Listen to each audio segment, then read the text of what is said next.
Hi, everyone, and welcome back to that UFO podcast. My name is Andy, and this is your listener Ramble show. And delighted to be joined by a special guest, as I mentioned. If you're on the YouTube channel, the special guest is no real surprise as he's on the video already. But if you're on the audio, I have the currently an associate professor of teaching philosophy at the Ohio State University and the director of the newly formed, well, it was a few months ago, Visible College, Dr. Stephen Brown. Stephen, welcome back. Good to see you, sir. Very good to have you on. And I said this, I think, last time, but genuinely, loads of folk ask me, when are you getting Stephen back on? Great. I don't know why, but Me either. They also, I've been starting to get people comment on the weird things on my shelves. I think that's what it is. They're trying to get the inventory. Is that what it is? They just want you back on to look at the camera for a little while. So Behind my head. there's it's like Easter eggs behind you as to what you Yes. actually think. The questions and the answers are just purely coincidental. It's everything in the background. That's right. But Stephen, yeah, for folks who don't know who you are, maybe they're listening to this for the first time, they've only been involved in the podcast for a couple of weeks, getting into the whole UFO topic. A little snapshot of who you are, please, if you don't mind. Yeah, sure. So I've been here at Ohio State for a little more than 20 years now. I came originally as a graduate student to the philosophy department, and then I've been a lecturer. I've worked for the ethics center here, and now I'm with all the teaching professors. So I teach pretty big classes like Asian philosophies, intro philosophy, philosophy of religion, philosophy of art, death and the meaning of life, stuff like that. And that's my day job.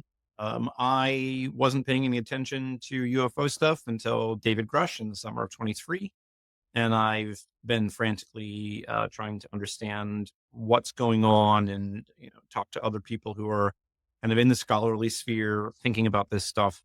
And yeah, a little while ago, last summer especially, we started collecting this group of academics and other kinds of scholars that we call the Visible College. We're at about 50 people-ish at this point. Most of us have PhDs in something or advanced degrees in something. A lot of us are working in academia, but not all of us. And yeah, it's kind of an informal consortium of people. Some of us are working on projects together. We have a mostly weekly meeting where one of us will make a short presentation to the rest of the crew, and then we'll have an internal discussion about that. We've been talking about a few things that we're going to push out publicly. If you look at the website now, there's a couple of papers up there. One on the experience of ontological shock, and another one on the importance of children as we, as a human society transition through this confusing moment. There's a few other things that are kind of in the works but are not up yet. And that's what we do. Yeah, we're not a like very formalized group. It's kind of in a way, it's almost a support group for people with a scholarly background who want to connect to other people and have interesting conversations. And we're just trying to be a connective hub right now. Yeah, awesome. And if folks haven't heard Stephen yet, we've got a couple of interviews when I've spoke to Stephen. Go back and check those out. And this is the listener ramble, so this is your chance to ask questions. And for this one, Stephen, I put out to the audience just to say on Patreon and YouTube, how would things like the Nazca Mummies, pyramid structures, religious origins, all having a non-human influence or alien, we're going to use that word a lot, impact society, our thinking, anything around those topics more than welcome. So kind of ancient influence on that. Our first kind of interaction was around the Nazca Mummies, those bodies that came up last year. People ask for updates on that. And if you haven't heard the interviews with Stephen came on first time, you were chatting, finding it interesting, you were just dipping your toe into the topic real properly. You then came on again because you felt you were maybe changing your mind on it a little bit. Maybe there was less to it from an alien perspective than you thought initially, but there was some intrigue still. Where do you sit with that whole situation now? Yeah, so I'm pretty much roughly the same place that I was when the second time that I came on. So in a nutshell, that is, it still seems to me unlikely that the best explanation of those many different types of bodies is that they are modern hoaxes. I suspect they are not modern hoaxes. I expect that they are ancient, but they do seem to be anciently modified human bodies, sometimes using animal parts as part of the modification technique. So the little ones, the ones that were shown at the congressional hearing in Mexico, those appear to be human infants. The skulls have been removed and replaced with a portion of a llama skull. The larger ones seem to be full-sized human adults with elongated skulls. There's been some dispute over whether the skulls actually have a volume that can or cannot be explained by the skull binding that we've seen elsewhere. The people that I am closest to do believe that it is consistent with skull binding, that we don't need an explanation beyond that. And so the people that I'm most connected to remain puzzled mostly about the hands and the feet, and how they ended up to be the way they are. And yeah, it's a very puzzling set of cases. People are jumping to a lot of conclusions very quickly, one way or the other. Most people are jumping to, this is a modern hoax, don't worry about it. And then there's this kind of intrepid band of people who are saying, no, we think that they're desiccated alien bodies. And there's a very small group of people like me who think it's none of the above. But they do seem to be ancient dried bodies that have been modified in very peculiar and confusing ways. It's not obvious how they could have been modified like that. And, it's still on the table that there's some kind of a hybridization or genetic modification hypothesis. Although just personally, me and my folk are more inclined to think the modifications are physical, either done surgically before the body, before the person, the individual was, before they died, or as part of a burial preparation ritual. Well, that's a good place to start then with the listener questions. So Nick says, and I'm going to read some bigger questions here, Stephen, so get your notepad and pen out. Right. I'll plug an interesting rabbit hole that relates to the Nazca mummies and alien bodies in general, and that is a subject in alchemy literature of Humunculus. Or should I say, is that Humunculi or Humunculus? Well, homunculus would be singular and homunculi would be plural. Oh, okay, so he's put of the Humunculus, but yeah, okay, there we go. If you or anyone isn't aware, the idea of a homunculus, a kind of small, soulless person created from common materials through alchemy or ritual magic. There are also a number of parallels with the golem from Jewish folklore. I first stumbled upon this topic when I read that one of Jack Parsons' colleagues believed he was trying to create a homunculus when an accidental explosion took his life. This is also interesting when you consider his death occurred a month before the massive UFO wave in 1952, culminating in the DC chase. This is all a messy, half-baked theory, but I'm convinced there's a strong connection with homunculus folklore and much of the modern and ancient NHI stories. It's often said that grey aliens are not in fact a real species, but a kind of artificial life form or biological robot. Would love to know if you or any other research have taken up this topic. A few things kind of mashed in there, Stephen. Do you want to give us your take on that? Yeah, this is a fascinating question. So first of all, I'm also very intrigued by Jack Parsons and Aleister Crowley, this kind of Southern California, early 20th century community of, they were like an occult secret society. And I want to be clear that there's pretty clearly some objectionable behaviors going on there, even for people who are, fairly generous in how they want to think about sexuality. It does look like there was some exploitation of minors in particular. So like we do want to be, recognize that we're talking about some complicated issues here. Yeah. But yes, Jack Parsons believed he was the Antichrist. He tried to, together with Crowley, summon the spirit of Babylon through some rituals involving apparently blood and semen. And so there was a lot going on. And then he was, of course, also associated with the founding of the Jet Propulsion Laboratory in Southern California, which is where a lot of the probes and satellites and stuff get built. My dad actually worked at JPL for a number of years when I was a teenager.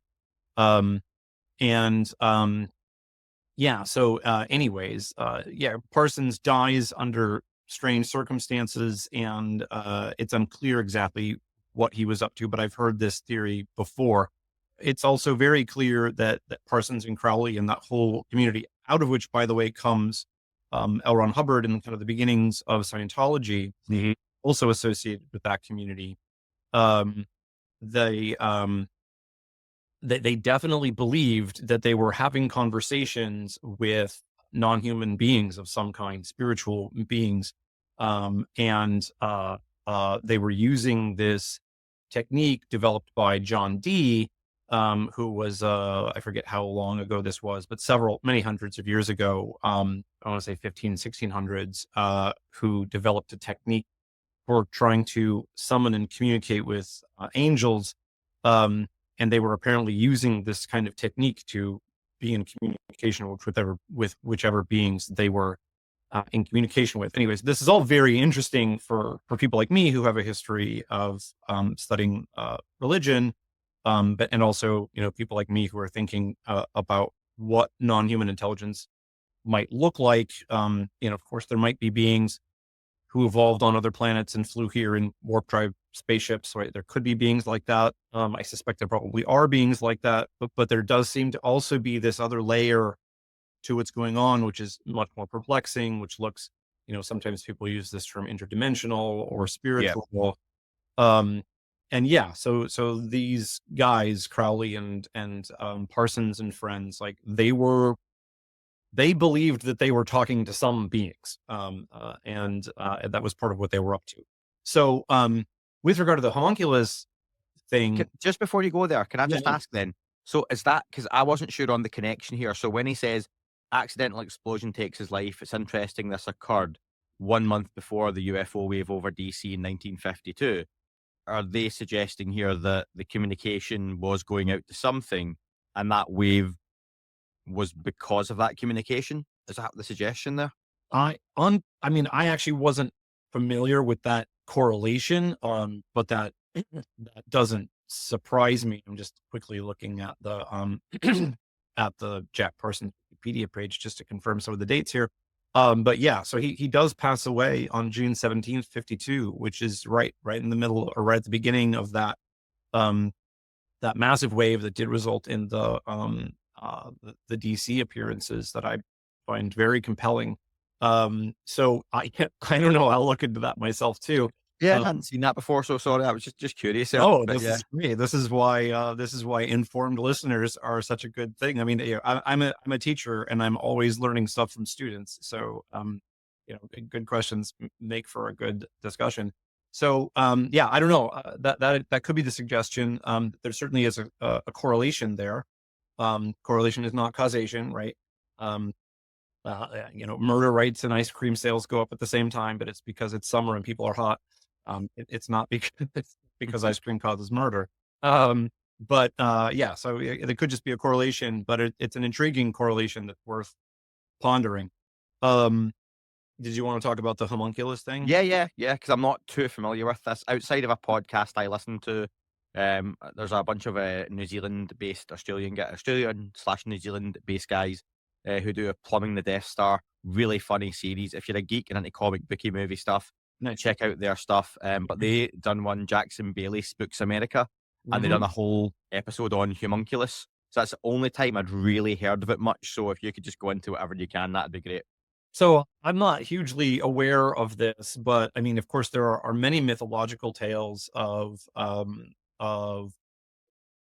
sorcerers, magicians, etc., who create some kind of an animated body, maybe made out of clay or metal or the bodies of something else, right? Frankenstein's monster is something along these lines. Yeah, I mean, this is a hypothesis that I took pretty seriously when I was trying to figure out what was going on with the Nazca mummies, and exactly for the kind of reason that you were talking about. There does seem to be some evidence that the Greys, or at least some of the Greys,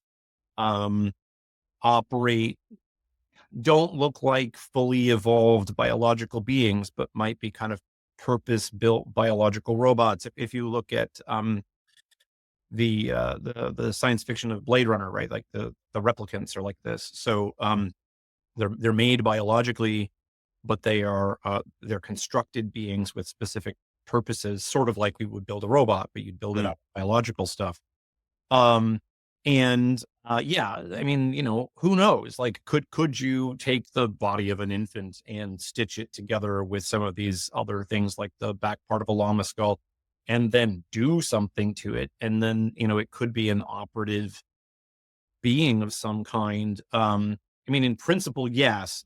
With the Nazca mummies, there's reasons to be concerned about whether that's actually feasible, given the way that the joints and stuff work slash don't look like they would work. Yeah. But who knows, right? Like, once we're this far down the rabbit hole, um, it's very perplexing to even ponder what might be possible. So, yeah. So, but I mean, so let's say that, for instance, the Greys were or are, like biological constructs of some kind, biobots. Um, how did they come into existence? Might they have come into existence through something like, CRISPR genetic engineering processes like we're beginning to develop now? Sure, of course. Or, I mean, I think one of the things that AI just accomplished not that long ago, was that they solved the protein folding problem. And so now we can kind of custom create proteins that target very specific tasks, which is a very cool thing to be able to do. Right. So maybe there's beings that have that kind of technological capacity, understanding proteins and genes and stuff like that, and they could build a being that way. But there might be other ways. I mean, especially if we're dealing with beings that have this kind of higher dimensional capacity, like, it's very hard to even imagine what's possible here, right? Like, when we're talking about, let me say that you have an additional spatial dimension, for instance, right? Like, people talk about, like a tesseract, or right, imagine a fourth spatial dimension. Then an object could just apparently appear out of nowhere from our perspective, from our kind of three-dimensional spatial perspective, because it would be in a fourth dimensional space, and then it would move into this space. It would just look like a solid object appeared out of nowhere, right? Like, okay, well, if there's beings that can do that, then who knows what kinds of things they could do engineering wise, and how they could even do it, right? Like, you could manipulate three-dimensional bodies on the inside without cutting them open, because you could just go through from an extra dimensional space. So, like, once we're talking about higher dimensional beings, either like additional dimensions in space, or additional dimensions in time, or additional dimensions of different kinds that we can't even imagine, then like, I don't know how you could even begin imagining what's possible. So, I don't know, cool That's stuff to think about. But Yeah, that's the stuff that cool to think about slash gives me a headache, Mhm. because some of that dimensional stuff. I love simplicity because I'm a simple guy, and seeing some of those videos where people explain 2D, 3D, 4D, Yeah. and it's like a little stick man, and a 2D stick man in a 3D world would look like this, and then, like you say, the idea that if you looked at it side on, you wouldn't see anything but a line, but then you come round in a 3D world, you see the flat image of the 2D, and I'm probably explaining that wrong, but No, the that's fair. gist is there. And then when you go to fourth dimension, it's like, then some of that stuff to me starts to make a little bit of sense, that if this is stranger than we're led to imagine, that these craft appearing aren't necessarily all flying in the air, Yeah. and that they're coming through to our plane of existence, our dimension, our reality. I've even thought, like, is there a chance these craft in their own dimension or reality aren't even moving, but Yeah. it's almost like they're in like a solid, they've gone into like a room, quantum leap style, and these craft look like they're moving about to us, but they're not. That's in a solid state, stuck somewhere. But it's just how they appear and come through here, and it gets really strange when you Yeah. start to think about all this kind of stuff. Yeah, really, really strange. And I mean, by the way, like, that thing you just described is how warp drives work, right? Like, I mean, science fictionally and theoretically, and who knows if they work or whatever actually, but the way the concept of a warp drive is an object at rest in a bubble of space, and it's the space that's moving, Yeah. not the craft moving through the space, which is why it can exceed the speed of light in principle, because it's not actually traveling, it's not actually traversing space in a normal way. So, Yeah, that's right. I'm actually giving a talk here at OSU to the philosophy and OSU and UFO clubs at the same time, on a higher dimension of time. I'm calling it hyper time, because I guess I'm becoming somewhat famous slash infamous for being a person who changes my mind. In my in several videos, I've poo pooed the idea of the uh, the aliens or the non-humans being from the future, because there's all these philosophical problems with time travel. But yeah, I was talking to my friend Michael Glosson, who I met when I was at Yale doing the teach-in there with the New Paradigm Institute. I've been talking to him off and on ever since, and he and I had a really fascinating conversation about hypertime and how that might relate to concepts like time travel and higher dimensional, temporal beings who don't relate to time in the same way that we do. And so, yeah, I've finally put together like a pretty elaborate slide deck on this. So those of you who like this stuff, watch my YouTube channel, in the not too distant future. Maybe by the time this goes up, um, it'll be up. If not within a few days, it'll be up, because I'm talking about that stuff. I'm not so interested personally in the hyperspace, like higher dimensions of space stuff. That's relatively straightforward, all things considered. Like, it's very baffling, but it doesn't really introduce a lot of philosophical Mm, problems. Whereas, moving around in time creates a lot of philosophical problems. The grandfather paradox, yeah. what about how does this impact things like our capacity to act freely? And so, I'm trying to hash out that stuff. Anyways, I think I have a few interesting things to say there. So if you care about that stuff, watch for that video soon. Yeah, we talked. Was it not on the Patreon exclusive stuff or like the paid feeds about time travel and your favorite movie or why you like some of the theories and some Yeah, of them why you great. didn't, which is pretty cool. What was your favorite time travel movie again? It's definitely Bill and Ted's Excellent Adventure. Okay. The scene towards the garbage can scene at the police station is Yeah. brilliant. But yes, my objection to time travel has always been this concern about closed causal loops. And the reason I like this hypertime hypothesis is it allows you to eliminate closed causal loops. So it's potentially very promising. There we go. I'll put the link for that. Probably I might forget, but no, do you know what I won't? I'm going to be really unprofessional and just type YouTube channel right now into my notes, folks. So all of you Yeah. folks out on YouTube land who particularly go, oh, Andy, you mentioned this around 2916 mark. Why haven't you linked this? I'd like you to do that. And it's like, you could have Googled it yourself, but you've spent your time emailing or commenting to me who spent his time making this. But no, that's fine. That's me being lazy. So I'll put that down there for you as well.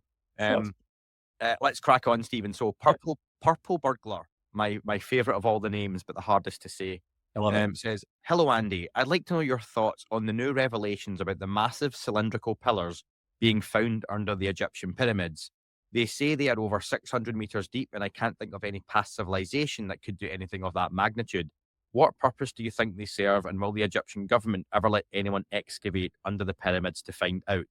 Now, Stephen, let me add, a few folks did comment underneath this comment on the Patreon to give like the Snopes fact check article on this and say, look, this has been kind of debunked already and whatnot.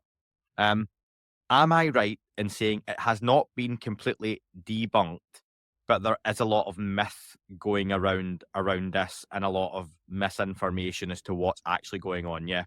Yeah, so I'm following this relatively closely just because of my level of interest in the possibility, but I don't, I'm not an expert in any of this stuff. From what I understand, there was this paper a couple of years ago demonstrating this capacity to use a radar technique to perceive what is under the surface somehow.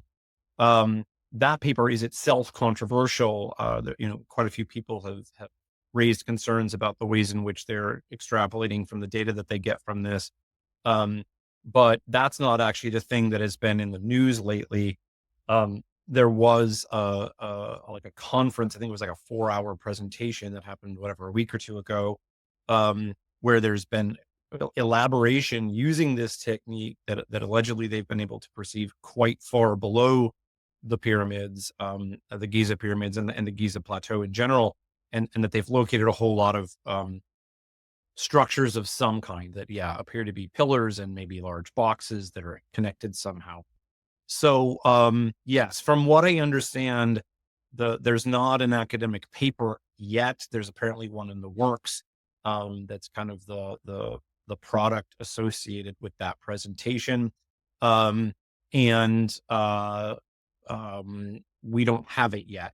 So yeah, I've watched a little bit of the kind of scientists, people who understand sensors, reflecting on this, and um, uh, there is apparently some promise to the technique, although it's a controversial technique. And yeah, so I mean, again, kind of disappointingly, it looks like the answer is we don't have an answer right now, and we need to wait to find out more. But as far as like the government of Egypt allowing people to excavate, I mean, I assume at some point there might be a reason to excavate, but obviously they're not going to be quick to do that. Yeah. So, I mean, what would be interesting here is if it is underground, then I mean, you could come in at an angle, like you wouldn't have to disturb any It'll of tunnel down. Yeah. yeah, you wouldn't have to disturb the pyramids themselves. You could start from someplace else and yeah, tunnel down to see if there was anything there. And I don't know, I don't understand how archaeological permits work, but I would imagine that if there's any kind of confirmation about this technique working, and then, you know, following up on this, and it does look like there's something down there, that there would be interest in doing some kind of a responsible excavation. Yeah, I think something you said there is something a lot of folks in 2025 particularly don't like, is that we will have to wait.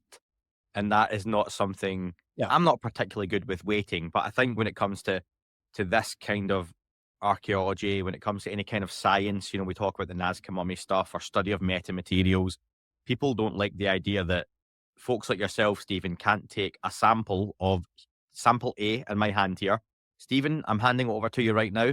Run it through the machine and Yes. tell me if this is alien. That's what people, I think. And I don't know what does happen, but it sounds to me Yeah. like the processes are a lot more complex, Yeah. complicated, and it takes time. And it can be weeks and weeks and weeks of study and testing to find out, okay, it's not this. No, no, but what is it? Well, we don't know yet, but we Yeah. know it's not this. So now we move on to this. Yeah. And that requires funding. But a lab in this continent has this machine and they can do it in 2 months' time for you, maybe. Yep.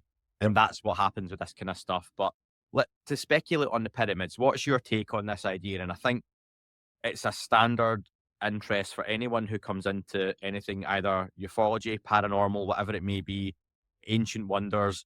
The pyramids growing up was something I remember getting my Encyclopedia Britannica Yeah. or Yeah. Encarta, yeah, and putting the Yes. CD into my PC. Oh, you got the And CD version. Mine yeah, were, man, books books. on shelves. God, you're so old. Yeah. Yeah. I also got the CDs. Yeah. But I remember as a kid getting that and it was like, wow. And I remember like making a project, which was essentially me printing off the pages on the pyramids and Yeah. putting them in a binder. And it's the whole idea of, did aliens build the pyramids? Was it human made? And I've got some questions on that as well. But what's your general take on the pyramids, the idea they were built by something else, or at least with the help of something else? Yeah. I wanted to quickly comment on the impatience thing. Like, hey, the the the capacity to become a radar technician, physicist, scientist is available to everybody. If you guys want to get faster answers, go study some physics and learn how radar reflections work, and then you'll be fine. And if you don't know how to do that, then be kind to the people who have other things to do with their lives besides answer your question. Um, and obviously, very few of us are getting any money to do any of this. This is all fun side projects for most of us. Because yeah, anyways, things on the fringe don't pay the bills. But yes, I mean, I don't have much to say about the Egypt stuff that's different from what anybody else has said. Like, there's definitely something very puzzling about the artifacts that we see in Egypt. There's the well-known puzzle that the oldest stuff seems to be the best stuff, which is very strange, right? That usually you would expect older stuff to look more primitive, more rough, less delicate and technically accomplished. And then you would expect that the quality to increase over time as there's this accumulation of understanding and technology and stuff, right? But that's not how it is in Egypt. The oldest stuff looks way better than the newer stuff, and that's peculiar. And it doesn't, there are these puzzles about, circular drill holes and very, very finely machined, very hard stones, are not machined, but I don't know, they might be machined. But if they were, Mm. that's wild because from what we understand, the Egyptians didn't have, they might not have even had the wheel. They didn't have any metal harder than copper. And so our best guesses about how they could have made things where they're doing this very delicate work with hard stone is like getting a piece of copper and putting like sand, quartz crystals, or so. Yeah. Anyways, like, sand and scraping it a lot. Right. And like, yeah, sure. You can do things like that, but it takes a long time and it's very labor intensive and difficult. And apparently I'm no expert here, but apparently there are some very surprising structures. In particular, there's these large hard stone sarcophagi that are big boxes that are very precisely shaped, and it's difficult to imagine how we would make such a thing now with our modern Yeah. tools. So yes, there's definitely puzzles about Egyptian or potentially pre-Egyptian artifacts. Now, again, if all things considered, you already have reasons to believe David Grush and Lou Elizondo and people like that there are some evidence that we've been engaging non-humans for a while. I mean, I think Grush actually said, I don't know if it was in the congressional testimony, but it was in one of the interviews in that time period that some of the recovered craft had been archaeological, that we found them somewhere Yeah. on an archaeological site. And he's not given, to my knowledge, he's not given any details about that. But if that's correct, right, then okay, then all of these surprising things, if there are non-humans around engaging with us, then it's quite likely that some of these unanswered questions from the past could be answered by engagement with non-humans in one form or another. So yeah, in principle, this all seems very plausible to me now that I'm convinced that we've had, non-human contact going on for quite some time.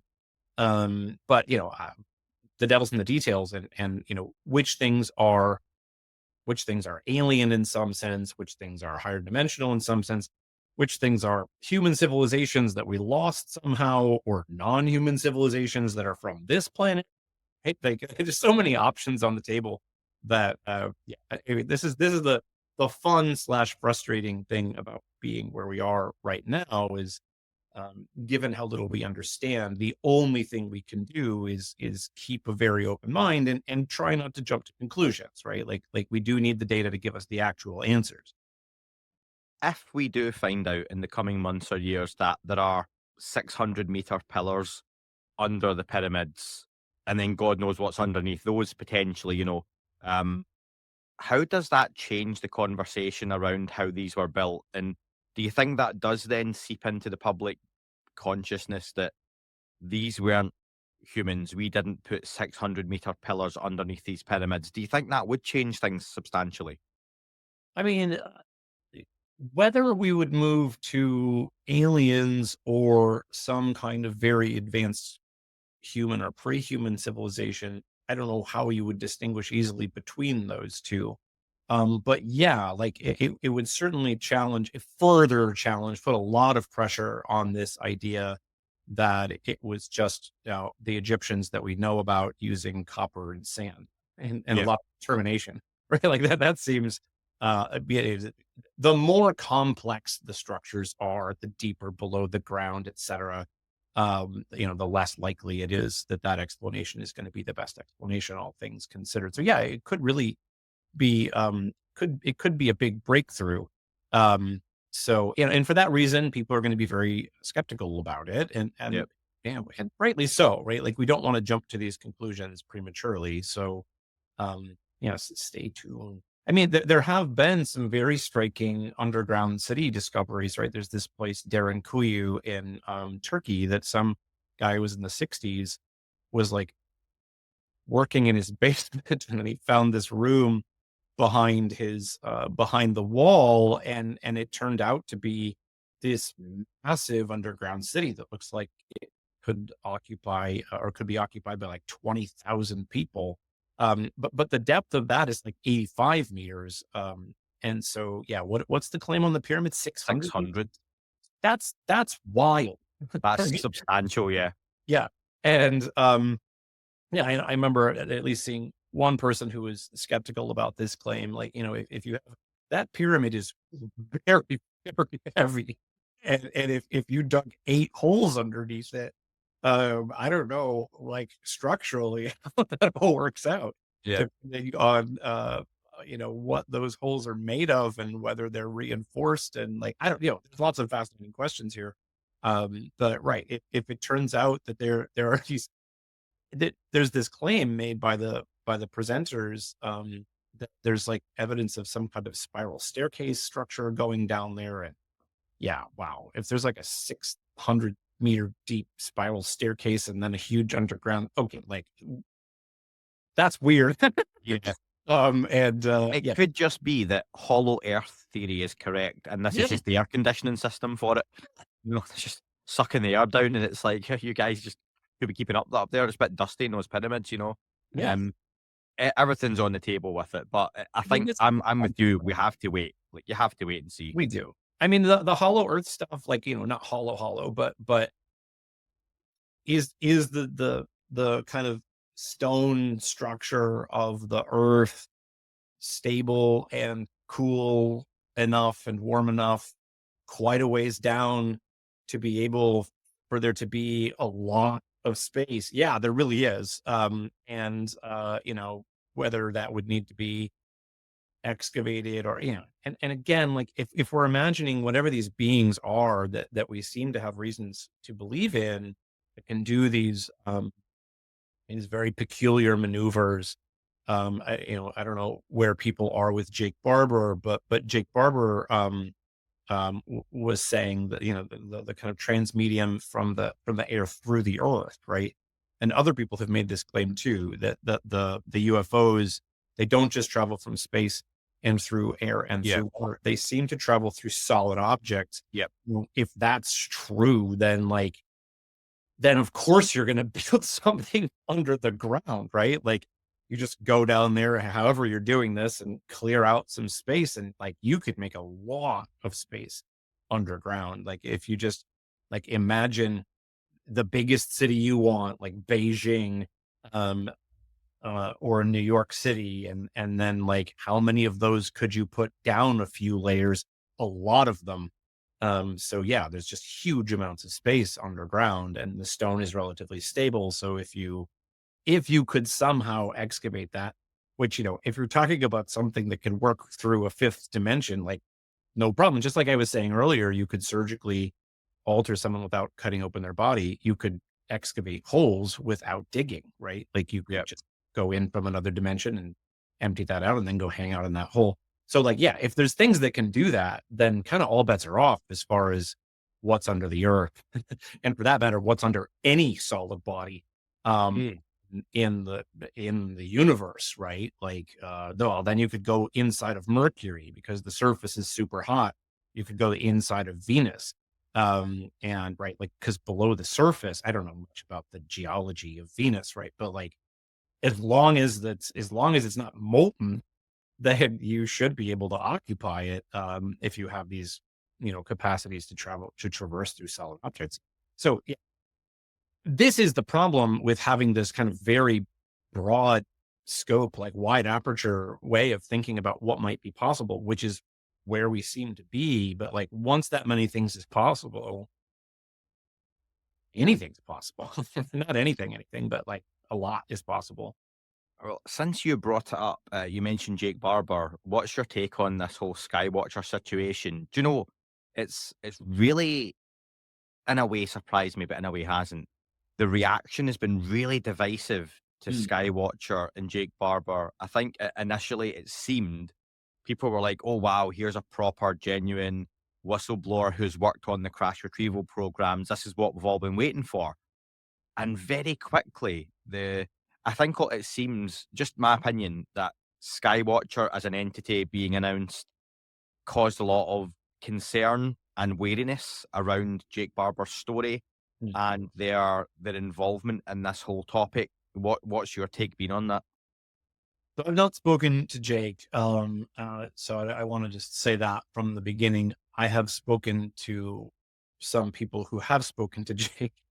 But yeah, I've not spoken to him directly.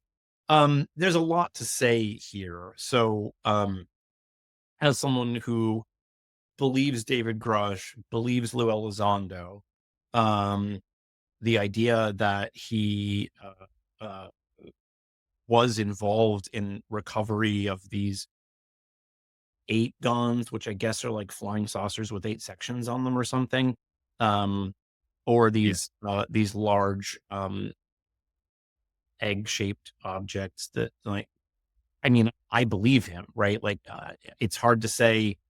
I mean, so this is one of these things, like, increasingly, this idea that somebody's making a mistake doesn't make any sense. Like, I know when David Grush came out, a lot of people were saying, it doesn't look like he's lying, but maybe it's this echo chamber problem, right? Like somebody was led astray and then somebody else was led astray and then they talk to each other and they don't check it. And there's this kind of accumulation of like just accumulated accidental error, right? This Mhm. call that the echo chamber hypothesis. The echo chamber hypothesis doesn't work for somebody like Jake Barber, right? Who said, I flew a helicopter over and picked up a flying saucer, right? At least twice, is what he's said. And, it doesn't work for Lou Elizondo, who says, I've seen 4K footage of things that are obviously not ours, pulling off these very unusual kinds of maneuvers, right? Okay. Well, like either those people are themselves lying to us, or, I mean, look, in Jake Barber's case, he has to be lying to us. If it's not true, he's lying, right? Like Mm. he couldn't be mistaken about flying a helicopter out, picking up a flying saucer, and then bringing it somewhere else. Like he either picked up a flying saucer or he didn't. And he says he is. So he's either lying or he's telling the truth, right? But see, on that, Stephen, though, that almost now seems redundant. Like people don't talk about that part of the story. People are now obsessed with Yeah. the psionics, the summoning of, and I'm going to say craft in quotation Yeah. marks because Diana Pasulka, when I spoke to her, Diana was very much reticent to say, I'm not saying these are craft, let's call them craft, but we don't know what's being summoned, which is a very fair point. Yep. This is what people are getting at because I think once you make that claim, well, that's a very obvious, tangible, cool. I can summon spacecraft. Okay, do it now. Well, I can't do it now. Right. Right. Okay. When can you do it? Show me. Have you got the evidence? And this is what people are really latching on to now, and not unfairly. Yeah. No, okay. So, but this is why it is important to keep these things distinct. And I mean, I agree. Jake is a controversial character largely for this reason, right? Like, but I mean, nonetheless, what I said before is true, right? Like he's Yep. either lying to us that he picked up flying saucers or he's telling the truth. And that is separable from this whole question about psionics and summoning and things like that. 100%. Yep. So, that being said, how skeptical should we be about this psionic summoning kind of telepathic contact kind of thing?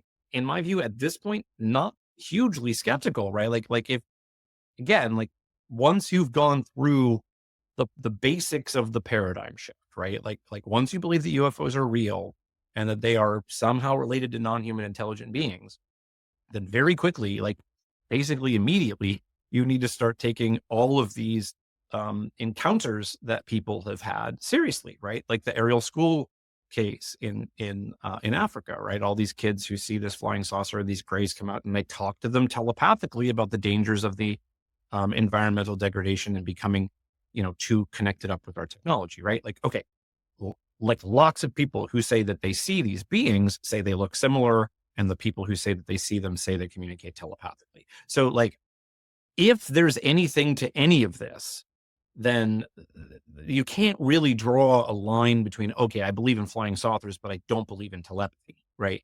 And Sure. and for me, like, as a person who's studied religion, Telepathic stuff is fairly normal, right? Like if you, especially in the Indian religions, the Indic traditions, there's these things called the siddhis, siddhis, which are these capacities that people get as they get closer and closer to enlightenment, and they're very peculiar, right? They're like telepathy and clairvoyance and levitation and bilocation and all this kind of stuff, right? And there's stories told by lots of these people and these traditions that they met monks who could do these kinds of things. And I mean, there's this very intriguing book by Carlos Aire out of Yale called "They Flew," which is about Christian monks who are, in the standard lore of who they are and what they did, they could levitate. And okay, like, and then there's all the telepathy tape stuff, which I'm inclined to take pretty seriously. So again, and the DOPS stuff with the Division of Perceptual Studies at University of Virginia with the near death experiences and past life memories, and like there's a lot of evidence actually for peculiar psionic kinds of things, right?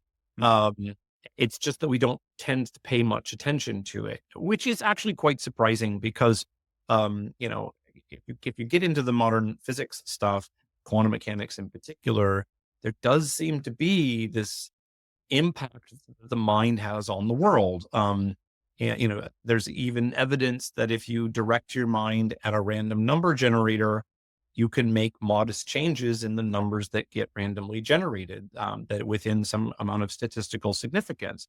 That's true. We know that, we all know about the placebo effect, right? Like when we do medical research, we have to rule out whether you even know you're getting the drug or not, because whether you think it will help you or not impacts how your body reacts. So like, again, right? Like once you kind of take even one step down the rabbit hole of these paranormal phenomena, then it's not crazy to think that some of these things like psionic powers are real if any of the other stuff turns out to be real. So it all kind of comes together, right? Like if you're going to believe in flying saucers, you kind of have to believe in telepathy. So, anyways, so the fact that he said he picked up a flying saucer, it doesn't surprise me that he also says that there's some kind of telepathic connection to them. Maybe we can summon, maybe we can communicate. There's other issues. Did you want to jump in there? Because I know I've been talking a lot, but No. Because Barber is also interesting for other reasons. Two in particular. I mean, there's the question of whether any of this can be used entrepreneurially, right? So apparently, Skywatcher is funded privately by parties who are trying to do independent UFO recoveries, so that they use those objects as mechanisms for reverse engineering or sources of scientific knowledge or something. Outside of the government. I mean, this is a little bit like Avi Loeb's thing, right? Like the sky belongs to everybody. We don't need the government to tell us what's going on. We can just go look. So Skywatcher is sort of like that, but with this particular kind of entrepreneurial capitalist kind of an edge to it, which you might have. I do have mixed feelings about, right? Like, I'm well, we could talk about that if you want, but like I have. No, I've got no issue with the fact they're privately funded. I actually prefer the fact they're privately funded to what sounds like substantial sums of money. This is through things like the SALT conference, and those folks there are entrepreneurial. They are there with some big money to listen to people pitching big ideas, and these are they're people with millions of dollars at disposable income to think, do you know what? I'm going to I'm going to go throw some money at this. Yes. See what it takes us. And do you know what? If I lose my $2.5 million, I lose it. But if this pays off, that money more than quadruples, quintuples, whatever you want to say, it goes up X amount. So I'm happy they're funded that way, because otherwise they come out and they have to start asking the UFO community for money, which always has a look to it, whether it's good or bad. So I'm glad they're privately funded, but I do get there seems to be a lot of mud, and of course there is. It's the UFO topic, where even Gary Nolan, who was heavily involved in the initial video that was put out when I spoke to Gary Nolan, and I know he said this on other shows as well, he's very quick to say he will not be involved with this organization at all if they are summoning or trying to attract these craft for the purposes to harm them, shoot at them, or capture them. But then there seems to be mixed messages around what's happening, like you say, who else is involved, why there's an involvement now, Arrow being involved potentially in this. It gets very messy. One of the underlying things I've spoken to a couple of folks about now, Stephen, is, and it gets a little, it's all speculation. That's what this topic is largely, is the idea that Jake Barber and co are doing this so publicly because it's a kind of veiled message to the folks in the background who are in charge of this topic, in charge of the secrecy, to say, look, you know what we are doing here. We've got a public image and a presentation here. You know we can kind of do this. It might be rough, but you know what the results can be. And this is almost a chance for them to reach out privately and say, look, okay, hold it there. Come in and talk to us. Let's see if we can't move forward, perhaps together or with a little bit more control to this. Almost they're threatening to go a bit rogue with what they know. Yeah. I don't know, but that's something I've heard from a few folks now. Yeah, good. So I just want to quickly note that the other concern that Gary was expressing is also my concern, right? Like the stories that got told about the recoveries that he was contracted to do, his team did talk about, these kind of electromagnetic or whatever kinds of weapons that they were using to like knock them out of the sky, right? Yeah. I think this is profoundly unwise. And like fishing with dynamite, but with UFOs. Well, fishing for whales with dynamite while you're in a tiny little ship or something, like who even understands what we're dealing with and what kinds of ways we might make them angry in a very justified way and what they might do in response to that. Like that seems profoundly foolish. So I just want to second Gary's intuitions there. Like, no one's asking me to be involved in Skywatcher, but if they were, I would be like, hey, are we making sure that we're thinking about the ethics of this situation? That is something I know about. I'd be concerned. But yeah, as far as the other idea, I would love it. I mean, anything we can do to put some pressure on the secret keepers to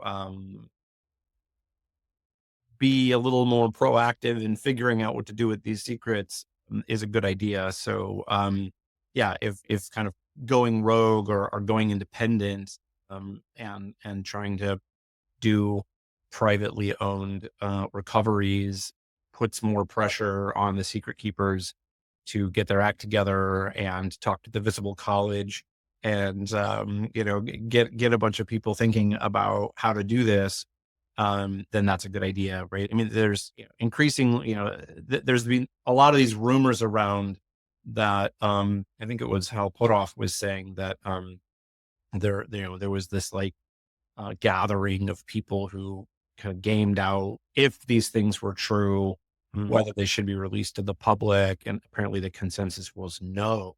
And like, okay, then what's the plan exactly? Because we can't just keep secrets like this forever. Somebody at some point needs to let these things out to the public, and whatever the problems are, we actually need to be thinking about what the solutions are, not just avoiding them forever. Right. Eventually it'll bite us in the ass.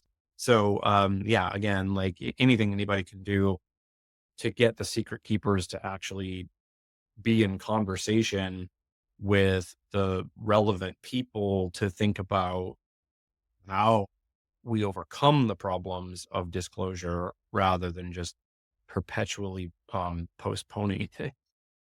Yeah, we're talking about ancient influence here. And does this all come back to the fact that you can't just come out and tell the public, okay, here it is, we're not alone, and leave it there? Then that conversation snowballs and tumbles, and you've ripped the Band-Aid off, and you've exposed the wound. And it's not just it's a big wound. There are multiple wounds. Let's come off of wounds, actually. But yeah, you're making a huge kind of crater in the public psyche. Academia, I imagine, goes wild. Scholars go wild. everything suddenly becomes, wait a minute, is this correct? Is this right? Okay, is this theory that we've always poo-pooed, is there substance to it? And it just changes everything too much. So you can't just come out and say, yeah, do you know what? There was a crash at Roswell. It happened a long time ago, but we don't know much more than that. You can't just leave it No, there. you can't say that. No. Yeah, that's right. Um, Because everybody would be like, wait, what do you mean? Like, what have we learned? Did they say anything? What did they say? Right. Why didn't you tell us about this before? So like immediately there's going to be this level of concern about, if you lied to us about something that big, what else have you been lying to us about? And why have you been lying? And what have you been hiding? Like, is this really about, trying to keep the oil industry going? Because if we have access to some kind of novel energy technology, then that would be so disruptive that it would collapse the global economy. Like, okay, that is a very serious concern. So that should be done with great care. But so what's the transition plan? Like, the transition plan isn't to just keep burning fossil fuels, right? Because that would be crazy. Like the transition plan can't just be drill baby drill, because that would be crazy. And yet, if this is all true, right, that there are these craft that have novel energy technologies, et cetera, all these things that have been rumored for decades, then it kind of immediately follows that, yes, some people have been making the decision to perpetuate environmentally destructive, um, you know, uh, uh, uh, secret kinds of programs or whatever, so that we don't disrupt the status quo too much. Like, wow, that's not a very good reason for keeping something like this that private. And I mean, it does. I've speculated a lot about how this might impact religious communities, since I'm a philosopher of religion primarily, and I do suspect that it depends on what the details are. So in many ways, the kind of Indic traditions, Hinduism, Buddhism, Jainism, etc., the smaller indigenous traditions that we see all over the place, they all believe in sky people, sky nations, beings who have communicated with us and taught us things, who know more than us, some of whom can be trusted, some of whom can't, all of whom are perplexing, right? And kind of dangerous, in the sense that, like, you're dealing with something very different and it's easy for things to go wrong. Like, that's kind of the standard wisdom of all of the people, except for the kind of Western mindset, which is basically a disjunction between either be an atheist materialist like Neil deGrasse Tyson, or believe in one of the Abrahamic religions, Judaism, Christianity, Islam. And yeah, like, there could be details there. Like, I think it was, oh my gosh, what's his name? The guy who says he has element 152 in his garage. Bob Lazar.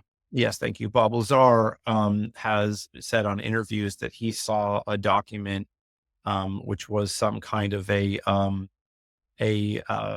interview with a non-human, who said that they, whoever these beings are, like, created / engineered some of our spiritual leaders as ways of kind of seeding these profound, important spiritual ideas. And if that turned out to be true, and so, say for instance that the best explanation of the virgin birth of Jesus of Nazareth, and some, his extraordinary capacities and even his extraordinary wisdom, say that there was an explanation being offered by some of these beings, that's because he's a hybrid or something, then wow, that would be hugely disruptive to the Christian community, right? Because there's a very well articulated and very delicately articulated set of theology about who Jesus of Nazareth was and how he relates to God and all that kind of stuff. And if that turned out to be not true, or even if there were beings as powerful and bizarre as these are who are saying that it's not true, that could be, like, hugely disruptive, right? That could be the kind of thing that would divide the entire Christian community, right? Between the people who were willing to kind of consider that as a possibly true thing, versus the people who would say this is a demonic deception. Like, regardless of what the truth turned out to be in the end, the variety of perspectives about something that important to that many people would be, yeah, massively disruptive.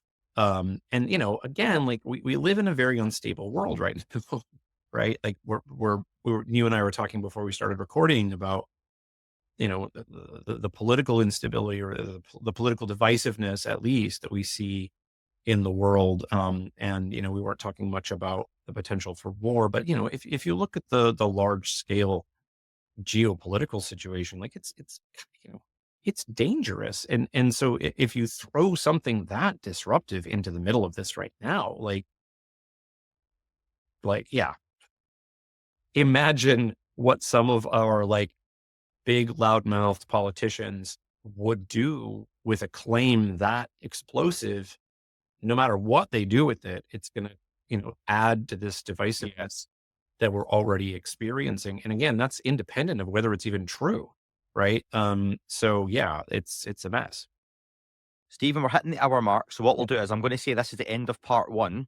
And if folks are listening on the free feeds, it'll be another day or so before part 2 comes out. If you're on the paid feeds, that's on Patreon, Apple, and Spotify, or YouTube. If you sign up and pay for the podcast, there's free trials and stuff available. Then you'll get to carry on the conversation with myself and Stephen. But otherwise, that'll be the end of part 1, and we'll carry on with part 2.